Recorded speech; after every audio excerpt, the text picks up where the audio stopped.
Hey everyone!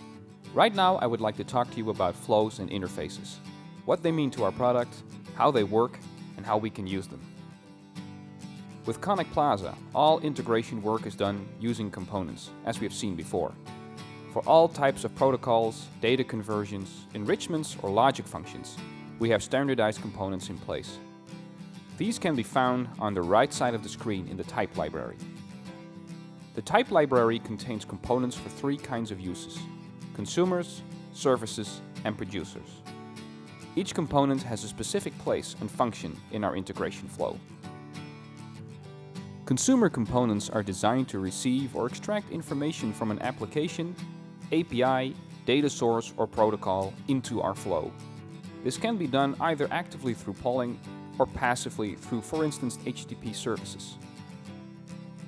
Producer components are designed to send out information asynchronously to a receiving application, protocol, or system.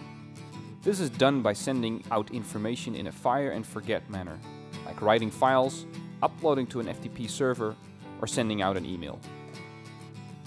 Service components are designed to handle a variety of functions in between the consumer and producer layer. Think of functions like converting or transforming the data between source and target, or handling validation or enrichment. But it can also mean synchronously calling out to external systems, APIs, clouds, or databases using HTTP or web services.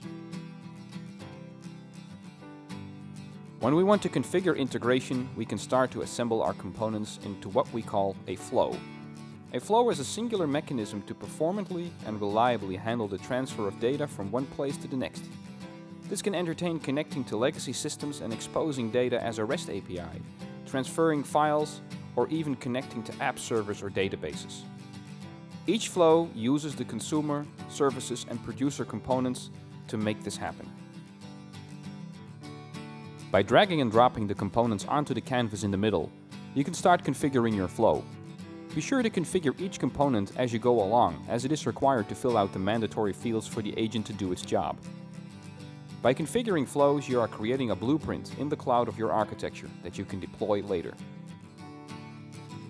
On the left side, we see all the blue blocks that represent our interfaces. An interface is a deployable project that contains one or more flows. All flows must be part of an interface, as they are combined to form a certain function. Your interface can have multiple flows working together in harmony to achieve your desired integration goals. Once our interface has been completed and all flows have been configured, we can move on to bundling our interface.